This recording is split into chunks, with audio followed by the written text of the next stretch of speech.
In our last class, 2 weeks ago, we were listening to Sri Shankaracharya's or the Sadguru's analysis of the human body, the physical body with which we mostly identify ourselves.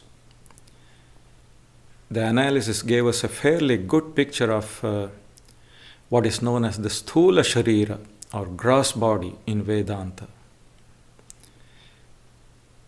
In just three lines of verses 72 and 73, the Master described both its inner composition and outer form. If you remember, he said it is composed of 7 main ingredients: marrow, bone, fat, flesh, blood, skin, and epidermis. And it consists of the limbs and their parts: legs, thighs, chest, arms, back, and head. It is clear that it is nothing more than a combination of material things, this physical body. But strangely enough, for all practical purposes, this material body is what we think we are, mostly. But why does the Master go into all that detail about the physical body? Because it is discernment between the Atman and the Anatman that brings knowledge of the truth. The Atman is one changeless consciousness. The Anatman is multiple changeful matter. And the only way of identifying the Atman is by negating the Anatman. So that is the purpose. Now, this analysis of the gross body led to the next question. How did it come into existence? What is its origin? And the answer was found in the cosmology of Vedanta. As we heard, Vedanta has its own cosmology.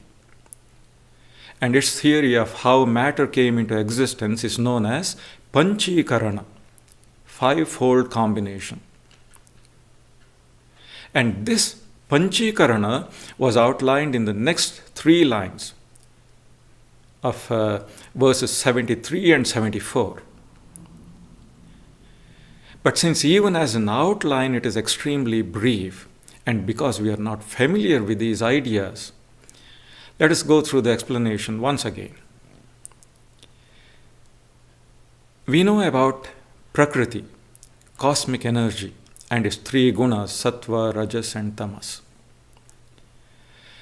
When there is an equilibrium of the gunas, the universe remains in a state of non-manifestation, which is called dissolution.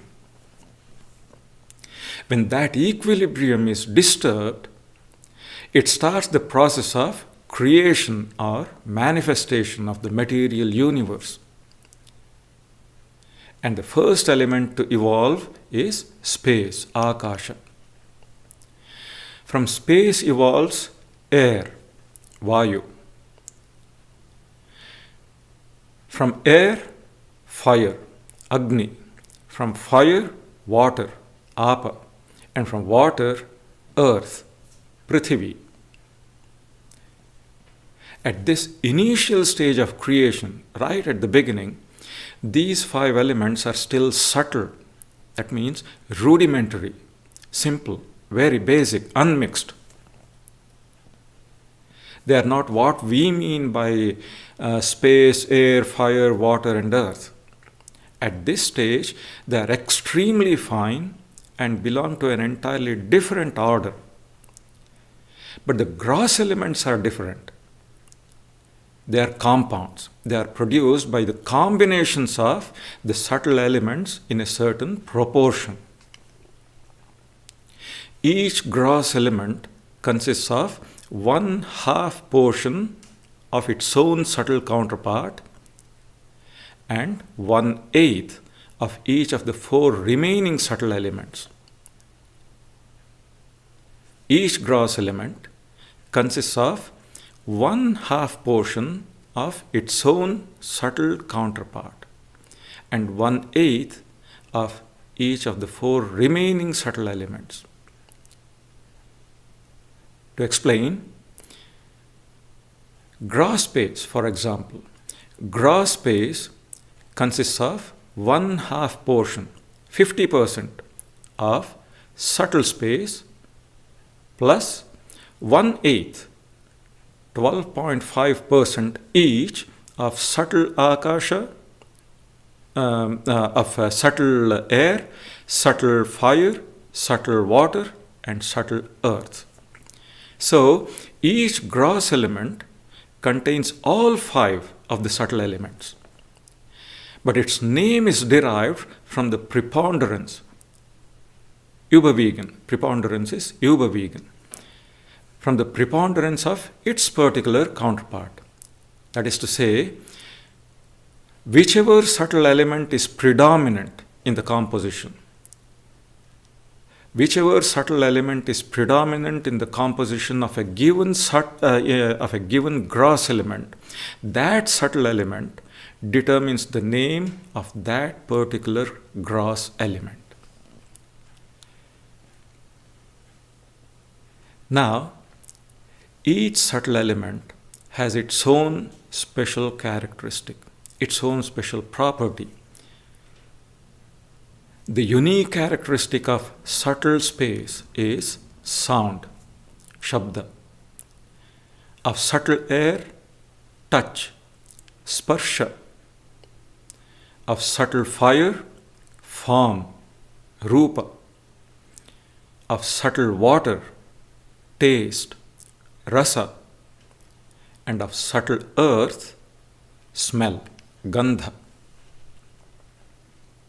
But because the subtle elements are extremely fine, their properties are imperceptible to the senses. They only become tangible, they only can be felt in the gross elements. Gross space has the property of sound. Gross air, sound plus touch. Here we have a difference because they are combinations. Gross space has the property of sound. Gross air of sound plus touch. Of gross air of sound, touch plus form. Of gross water, sound, touch, form plus taste. And gross earth of sound, touch, form, taste, and smell. So please note, each succeeding gross element in the whole series has one property more than the preceding one, and that additional property is its special characteristic. It's simple enough. So these elements, subtle and gross, these elements are they're so to say the building blocks of the tangible physical universe. From the subtle elements are produced the subtle bodies of living beings, plus the gross elements, what we just now heard. Subtle elements give rise to the subtle bodies of living beings and the gross elements. And from the gross elements is produced this gross universe. Vedanta speaks of only 5 elements because from the standpoint of sense perception, there are only 5 elementary sense objects. In the entire universe, we don't perceive anything except sound, touch, form, taste, and smell. Our senses cannot perceive anything beyond these. So, that in short is the Vedanta theory of Panchikarana, 5-fold combination. This is the Vedanta explanation of the origin of matter. Now let us return to the verse. Nabho nabhasvad dahanambu bhumayah Sukshmani bhutani bhavanti tani parasparamshair militani bhutva sthulani cha sthula sharira hetava matra stadiya vishaya bhavanti shabdadaya pancha sukhaya bhoktu. Space, air, fire, water and earth, these are the subtle elements. When they unite with parts of one another, they become gross and form the gross body. Their subtle essences, sound and the rest, that is, sound, touch, sight, taste and smell, they form the 5 sense objects. These exist for the pleasure of the experiencer, the individual soul. Nabha is space, akasha. Nabhasvat means that which moves in space, that is to say air or vayu. Dahana is fire or agni. Ambu is water or apa. And bhumi is earth, prithvi. They sukshmani bhavanti tani. These are the subtle elements. Parasparamshair militani bhutva. When they unite with parts of one another, sthulani cha sthula sharira hetava. They become gross and form the gross bodies. Then matra stadiya, their subtle essences. Matra means the subtle essence. Matra stadiya, what are they? Shabdadaya, sound and the rest.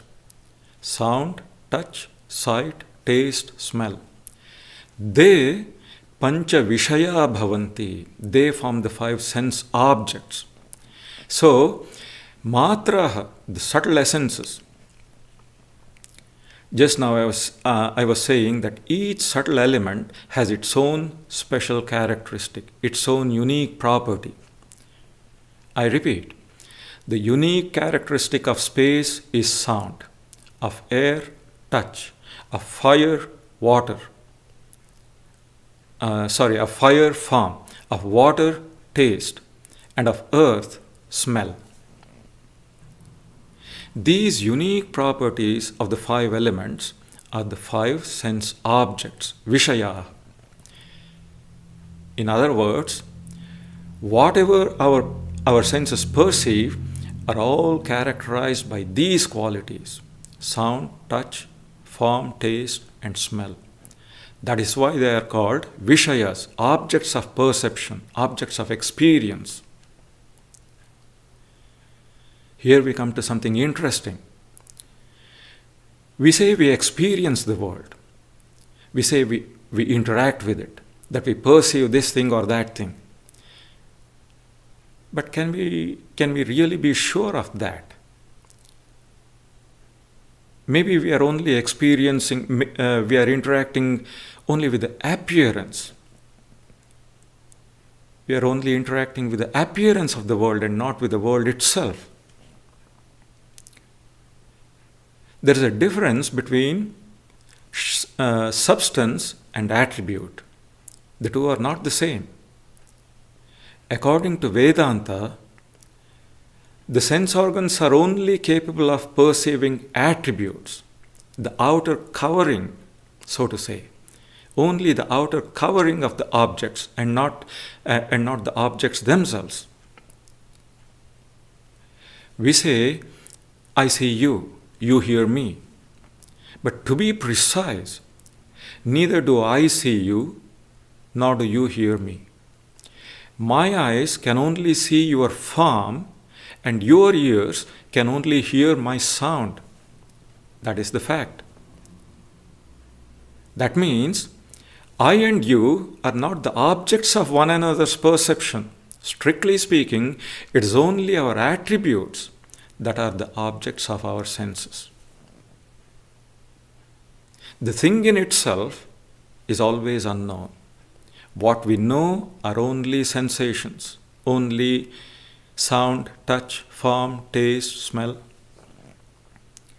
That is all we know of the world. Our world is nothing but a world of sensations. That is why Vedanta rightly calls them the Vishayas, or objects of the senses. In common parlance, however, whatever material objects are perceived by the sense organs, and whatever mental objects, ideas, are conceived by the mind, because the mind is also counted as an organ, the inner organ. These are called Vishaya in common parlance. So, matras tadiya Vishaya bhavanti, the subtle essences, the properties of the elements form the 5 sense objects. But what does the word Vishaya actually mean? The word has over a dozen meanings, which are all, of course, related to one another, but one among them is very, very significant. That particular meaning is directly related to what we have been discussing now. It means, Vishaya means that which binds, that which fetters, fasten, literally. Literally, that which binds fast is called a Vishaya. That is just what the sense objects do. Whenever we perceive something, chances are that we become bound to that thing, so to say, through the very act of perception. Perception arouses interest. Interest develops into attraction. Attraction leads to attachment. And attachment ends in bondage. That is how it happens, the whole series. Mind you, the feelings of interest, attraction, and attachment, they need not always be positive or enjoyable. Even negative, painful feelings can result in equally strong bondage, negative attraction. So, beware of all perceptions. That is what the verse implies. Because all perceptions almost invariably give rise to feelings of likes and dislike. And when these feelings are allowed to take root, to become strong, the result is bondage. See how everything is interconnected. So the task is to cultivate evenness of mind, as Sri Krishna says in the Bhagavad Gita. Be careful even about good, apparently harmless things, because they also bind like golden chains. Try to detach yourself from all perceptions and feelings as much as possible, because it is all one huge trap for the soul. As we just heard, this world is nothing but that, nothing but sensations of sound, touch, form, taste, and smell, in which the soul gets caught. We could even go to the extent of saying that as long as we live on a purely sensory level, this world is nothing but our weakness for sense objects. That is what it is, whether we realize it or not. This world is nothing but our weakness for sense objects. So that is the deeper meaning of Tadiya Matra Shabdadayah Pancha Vishaya Bhavanti. The 5 sensations become the 5 sense objects. Then the verse says, Bhoktu Sukhaya, for the sake of the pleasure of the experiencer. That is to say, all these are meant for whom? For the experience of the individual soul, the ego. The word sukha means happiness, pleasure. But then, there can never be pure sukha without any dukkha, sorrow and suffering. Not on the sensory plane. Never. They invariably go together. As Swami Vivekananda said, happiness presents itself before us, wearing a crown of sorrow on its head. So, since pleasure already contains the seeds of future pain, dukkha is implied in sukha. That comes in the package. The soul's experience in this world is made up of happiness and sorrow together. So, nabho nabhasvad dahanambu bhumayah sukshmani bhutani bhavanti tani parasparamshair militani bhutva sukshmani cha sthula sharira hetavah matra stadiya vishaya bhavanti shabdadaya pancha sukhaya bhoktuh. Space, air, fire, water, earth are the subtle elements. When they unite with parts of one another, they become grass and form the grass body.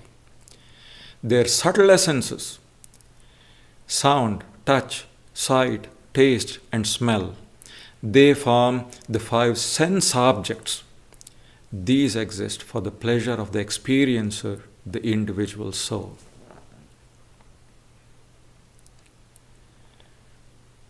Now, attraction for sense objects, that may seem perfectly normal. We see it everywhere.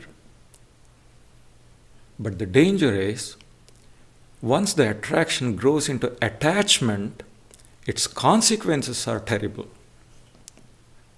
It becomes the root cause of all bondage. So, here comes Shankaracharya's warning once again. He says,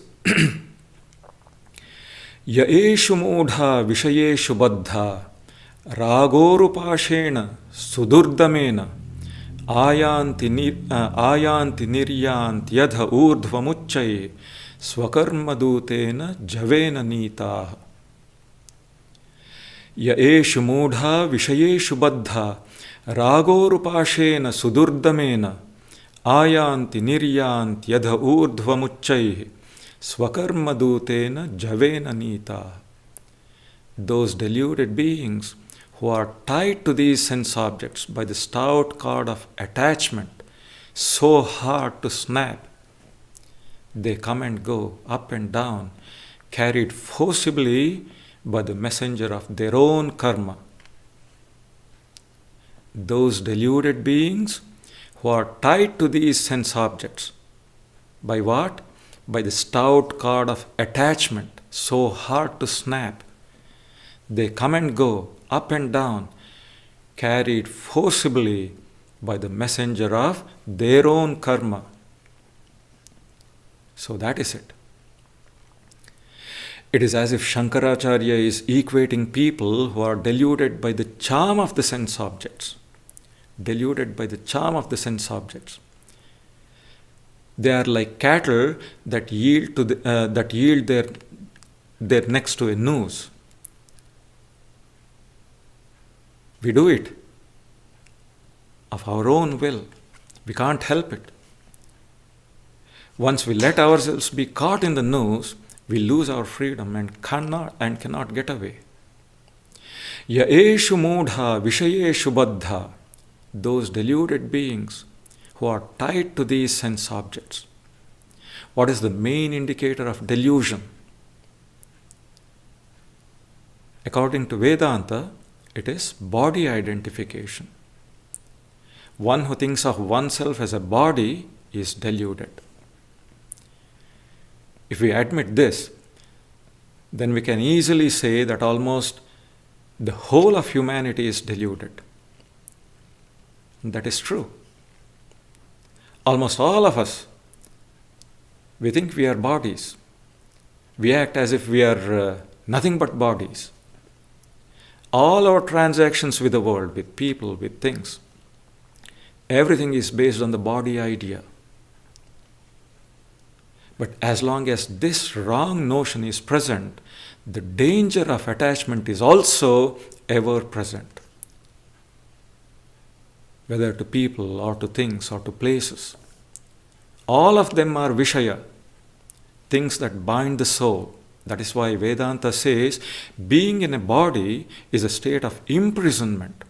There is very little freedom. The soul is bound. Raga urupashena sudurdamena. Bound by the strong chain of attachment which is hard to break. Once attachments are formed, they are extremely difficult to get rid of. Especially ideas of I, me, mine. They are so deep-rooted that it is almost impossible to eliminate them, even when one is on the point of death. Because they have become ingrained in the soul, embedded there. Now, what happens to such deluded souls that are so tightly bound to sense objects? What is their fate? Ayanti niryanti yadha urdhvamuchchaihi. They come and go relentlessly, unablesish. They come and go relentlessly, moving up and down. That means they undergo repeated birth and death in this world. Sometimes rising upwards to higher planes of existence, to the various heavens, and sometimes falling down to lower planes of existence, to the various hells. They have no choice but to keep moving, driven like cattle. Once I bind myself to a body, whether gross or fine, I am compelled to follow it wherever it is destined to go. Forced to enjoy and suffer alternately, I am no longer master of myself. I am a bond slave to the senses. And we know who is responsible for this fate. One's own karma. It's no use blaming the world or God. It is we alone who bring it all upon ourselves. How? What I experience now is the direct result of what I have done in the past, good and bad. But what is it that determines the nature of my actions? What is it that determines the nature of my actions? That they are selfish or selfless. The nature of my actions is determined by my conception of myself. My actions will be according to what I think of myself. Speaking from a Vedantic angle, if I think I am an individualized soul, Jivatma, if I think I am a Jiva who has a body, senses, mind and ego, my basic tendency will be to seek happiness and avoid misery. As much as possible. It cannot be otherwise. If I think I am a body, this is what I will do. This is only natural and this is universal. But in the course of seeking happiness and avoiding misery, some actions of mine will be good, some bad, and some mixed. If I happen to be an ethical, dharmic person, I will try to regulate my desires according to certain moral codes, according to the rules of dharma. But just because I am dharmic, it doesn't mean that I don't have the desire for enjoyment, that I have become selfless. Desires are all very much there. Only I try to subordinate them to the dictates of dharma. I live a virtuous life and perform good deeds. That much. What is the result of this? The Shastras say, as a result of moral living and good actions, as a result of that, my soul accumulates moral and religious merit, what is called punya. And this accumulated merit enables my soul to go to heaven after death, where it can enjoy heavenly happiness for a long time. In short, my goodness here ensures my happiness hereafter. And if I happen to be the opposite, immoral and adharmic, my badness here will make sure that my soul will go to hell and suffer there. This is the law. But heaven and hell are not forever. My soul goes to those places because of its actions, good or bad. But the effect of those actions is not permanent, because action itself is limited. So, when the stock of merit and demerit, punya and papa, Verdienst, Verwerflichkeit, when that is exhausted, how? Through experience. When that is exhausted through the experience of happiness and misery, the soul returns to earth to continue its spiritual journey. This is samsara. All this we have learnt during our study of Dharma and Vedanta, and I am sure you can recall it. But the point here is, and this is important to know, the point here is, to heaven or to hell, one's actions have been performed out of desire. The soul is not free to decide whether to go there or not. As long as desire is present, as long as actions have been motivated by those desires, the soul has to bear the consequences, both good and bad. It has no choice in the matter. That is why Shankaracharya says, Swakarma dutena javena nita. They are forcibly carried by the messenger of their own karma. So, karma is like the law enforcement officer who sees to it that people get their dues, rewards and punishments. That is what samsara is, one huge prison consisting of the three worlds, earth, heaven and hell. The soul is caught in an endless passage through these three worlds by its own karma. And there is no freedom in any of these planes of existence, not even in heaven. Because there the soul is slave to sense enjoyment. It has no control over itself. The result is, the enjoyment, this is the result of its so-called good karma. It's like a golden cage. The stay is pleasant in a way, but there is no freedom. And this pleasant stay will also come to an end anyway. And the effect of it is dukkha. So, the soul is pushed and dragged. It's all very unceremonious. Pushed and dragged through all these words. Javena nita, forcibly carried, repeatedly, with seemingly no hope of release. All in all, it's a most unpleasant thing, to say the least, being treated like a convict. It is all the effect of my wrong conception of myself. So we see, in the last analysis, any conception of the self other than the purely spiritual, any unspiritual conception of the self is ultimately wrong, because it keeps us in ignorance and bondage. That is why Vedanta reminds us again and again to think of ourselves as the ever pure, ever illumined, ever free Atman. That is the fact anyway. Identify yourself with the pure Atman and give up the delusion that you are the body and you are free here and now.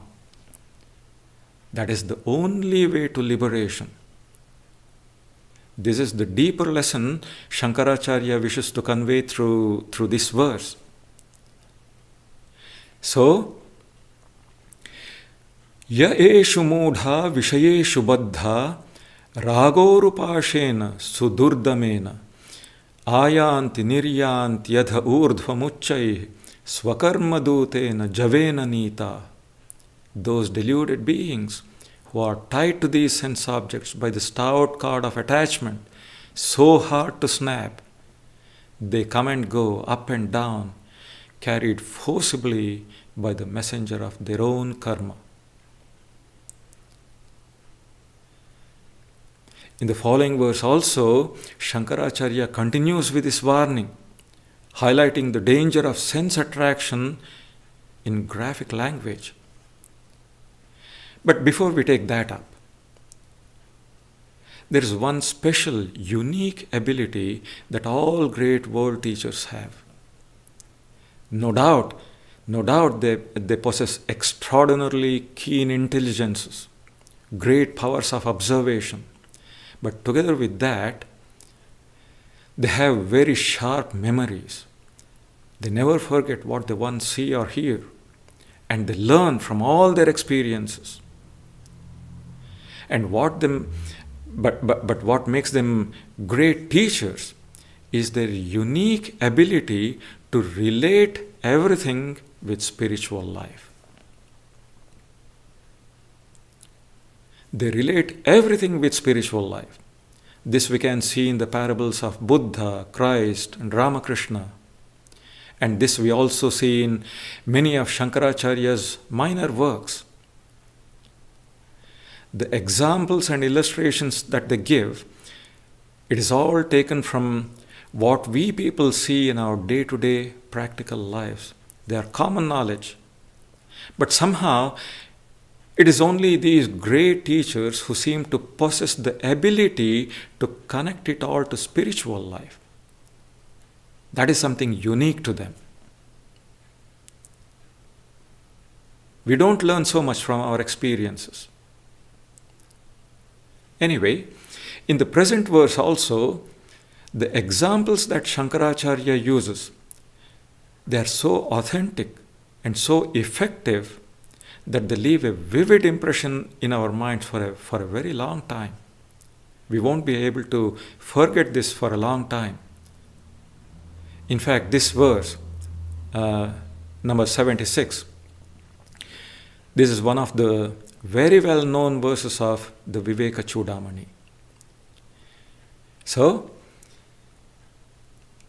Shabdadibhi panchabhireva pancha panchatvamapu swagunena baddhaha kuranga matanga patanga meena bhranga nara panchabhiranchita kim. Shabdadibhi panchabhireva pancha panchatvamapu swagunena baddhaha kuranga matanga patanga meena bhranga nara panchabhiranchita kim. It's a beautiful verse. The deer, the elephant, the moth, the fish, and the bee. These 5 creatures go to their death tied to one or other of the 5 senses through their own attachment. What then will be the fate of a human being who is fascinated by all 5 senses? The deer, the elephant, the moth, the fish, and the bee, these 5 go to their death tied to one or other of the 5 senses, like sound and the rest, through their own attachment. What then will be the fate of a human being who is fascinated by all 5 of them? It's an old maxim that danger often lurks behind beauty.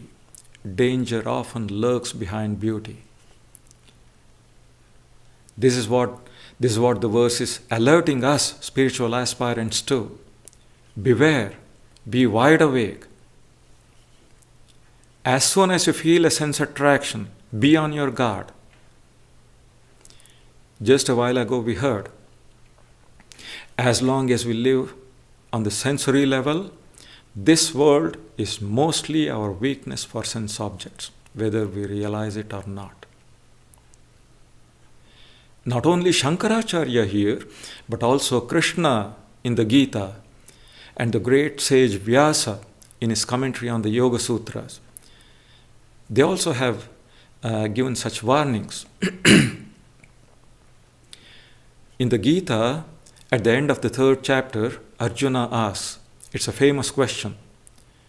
Arjuna asks, under what compulsion does a man commit sin, in spite of himself, as if driven by force? And Krishna answers, it is desire. It is desire.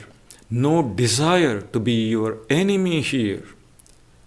That is the cause of all sin.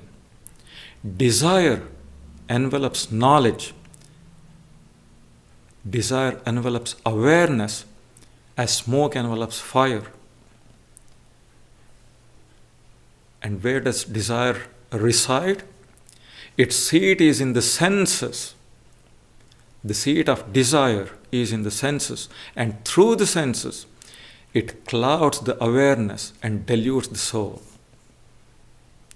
So, how to overcome this enemy? Krishna says, control your senses at the outset, right at the beginning. Once we give lenience to the senses, once we indulge in them, it is usually too late to control them later. So, better safe than sorry. Vorsicht ist besser als Nachsicht. But to be able to control the senses at the very beginning, to be able to do that, the aspirants need to be highly sensitive, especially in the matter of purity. Sage Vyasa compares the mind of a yogi to the eyeball. Just as the cornea reacts immediately to even a speck of dust that falls on it, the cornea reacts, so it is so sensitive. So the mind of a yogi should react strongly to the slightest thing that might lead to sorrow. Just as the cornea reacts immediately to even a speck of dust that falls on it, so the mind of a yogi should react strongly to the slightest thing that might lead to sorrow. Without such a sensitive and alert mind, spiritual life is likely to end in disaster. This is exactly what Shankaracharya intends to show. Just think of the India of his times, of Shankaracharya's times. Or even better, the state of Kerala, full of lush tropical forests. So Shankaracharya must have observed everything that is going to describe in this verse. The deer, Kuranga, the deer is supposed to have a weakness for pleasant sounds, shabda. The hunters know it, and they exploit that weakness to catch the poor animal. They make certain soft, melodious sounds. And the poor deer is so enchanted that it stands still. Its ears are perked up, its eyes are wide open, but it is totally oblivious of the surroundings. It stands still. The hunters only have to throw a net over it from behind, and the deer is captured. Just because of this one weakness.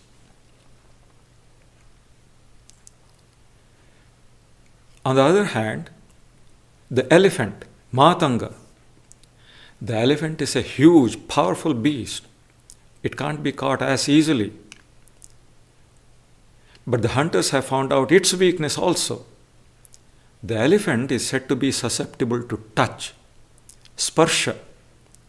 So when the hunters want to catch and tame a bull elephant, they send a cow elephant into the forest, and the job is done. Just the touch of another elephant, it finds so pleasurable that it can't think of anything else. It becomes so completely defenseless for the time being that it lets itself be easily changed. It is said that sometimes the elephant is so weak even to offer resistance. It becomes so tame. Then the moth, Patanga, this we all know, how it plunges into the flame to perish there. Its weakness is light, color, rupa. It is irresistibly attracted to this. Then we have the fish, Meena. The fish bites the bait and dies. Because of its weakness to the sense of taste, rasa. The angler only needs a small bait and some patience, nothing more. And finally, the bee, Bhranga, which is captivated by the sweet scent of the flower. It goes and sits inside the flower, and the fragrance so intoxicates it that it loses all sense of time. It sits there in the flower all day long. Evening falls, and the petals close, and there the bee dies, trapped inside the flower. Shankaracharya is saying each of these poor creatures has just one major weakness, just one, but that is the death of them. Kuranga, Matanga, Patanga, Meena, Bhranga.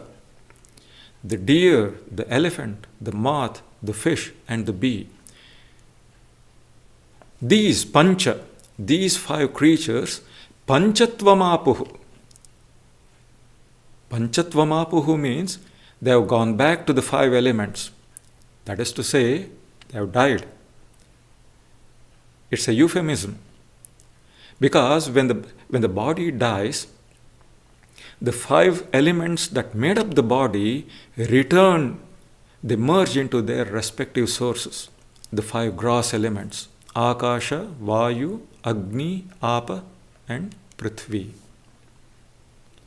Space, air, fire, water, and earth. So, Panchatvamapuhu means to go back, to return to the five elements. So, the five poor creatures died.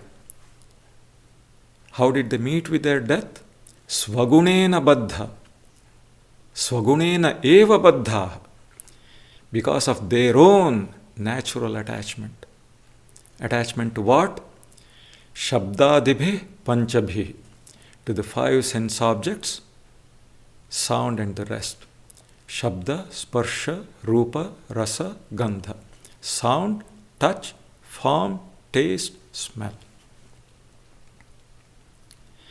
Then Shankaracharya wonders, if one weakness can be so deadly, then panchabhiranchita naraha kim? What to speak of the human being who has a weakness for all five sense objects? We may not literally die because of our sensuousness, but we do pay a heavy price for it. And we suffer very greatly. But that aside, slavery to the senses is spiritual death anyway. Shankaracharya has said it before, and he'll be saying that again and again later, several times. So, Shabdadibhe panchabhireva pancha panchatvamapu swagunena baddha. Kuranga, Matanga, Patanga, Meena, Bhranga, Nara, Panchabhiranchita, Kim. The deer, the elephant, the moth, the fish, and the bee, these five creatures go to their death tied to one or other of the five senses through their own attachment. What then is the fate of a human being who is fascinated by all five senses? If you think this is an extreme view, here is something even more extreme. Shankaracharya carries on in verse 77. He says, Doshena tivro vishaya Krishna sarpa vishadapi Visham nihanti bhoktaram drashtaram chakshushapyayam. Doshena tivro vishaya Krishna sarpa vishadapi Visham nihanti bhoktaram drashtaram chakshushapyayam. A sense object is a worse evil than the poison of a black cobra. Poison kills one who consumes it, but the sense object destroys one who even looks at it with the eyes. A sense object is a worse evil than the poison of a black cobra. Poison kills one who consumes it, but the sense object destroys one who even looks at it with the eyes. It brings to mind the very first lines of the popular Ashtavakra Samhita. We all love the book. But what does it say there? King Janaka asked the sage, how does one attain knowledge? How is liberation achieved? How to acquire dispassion? Please tell me about this, O Master. And the sage replies, if you aspire after liberation, my child, shun sense objects like poison. Muktimichhasi chettata vishayan vishavatyaja. Strong words. But as Sri Ramakrishna would say, when the fever of worldliness has become chronic, the prescription has also to be drastic. Here at least the verse says it is bad even to look at the sense objects. But in the Gita, Krishna has said that the very thought of sense objects, the very thought of them causes future misfortune. He also describes how it all happens. A beautiful image appears in my mind. A beautiful image appears in my mind, and the tendency of the mind is to keep brooding over it, imagining nice things about it. Then, when the image is allowed to reappear, a liking grows. When liking grows, the wish to come near, to possess it, that wish becomes strong. Any obstacle to this makes me angry. And when I am angry, it throws my mind into confusion and clouds my judgment. And that in turn makes me forget whatever good I have learnt by past experience. Then I have no moral standards by which to use my sense of judgment. I become unable to distinguish between good and bad, right and wrong. At this stage, when I have lost the power of discernment, I begin to act irrationally on the impulse of passion. And that paves the way to my downfall, to moral, spiritual death. This is how Krishna traces moral degradation to the very first seemingly harmless imaginings. They work quietly, almost unconsciously in the mind. But why does this happen in the first place? It is all because of my weakness for sense objects. Well, now I know thinking of sense objects leads to suffering. So what leads to peace? Krishna says, seekers after liberation must bring their mind completely under control, allowing the senses to accept only a few things that are essential for maintenance of life. This is Krishna's advice. If you seek liberation, Try to bring your mind completely under control. Accept only a few things that are absolutely essential for keeping body and soul together. Whether the objects are pleasant or unpleasant, try to maintain a detached attitude. This is how you attain peace of mind, clarity of vision. Shankaracharya also says much the same thing in the next verse, in verse 78. Vishayasha mahapashad yo vimukta sudustyajad sa eva kalpate muktyai nanya shatshastra vedyapi. Vishayasha mahapashad yo vimukta sudustyajat sa eva kalpate muktyai nanya shatshastra vedyapi. Those who have freed themselves from the terrible snare of craving for sense objects, so hard to give up, they alone are fit for liberation and none else, even though they may be versed in all the 6 Shastras. Those who have freed themselves from the terrible snare of craving for sense objects, so hard to give up, they alone are fit for liberation and none else, even though they may be versed in all the 6 Shastras. So, it's not easy to give up craving for enjoyment because of our long, close association with the sense objects. It is very difficult to renounce them completely. But unless we do that, we don't qualify for moksha. If you think about it, our body itself is the greatest sense object. And our attachment to it is extremely hard, almost impossible to break. Still, even that can be accomplished by practice and renunciation, abhyasa and vairagya. Krishna and Patanjali have both said that. It is good to know the difference between intellect and instinct. I bring this up because Shankaracharya has said Shatshastra Vedyapi. Even if you know all the 6 Shastras. Knowing is one thing, doing is another. We may know many things, the 6 systems of orthodox philosophy, or the 6 branches of Vedic knowledge. All that we may know. But if our instincts are not purified, by the practice of renunciation and detachment, our actions will never correspond with our knowledge.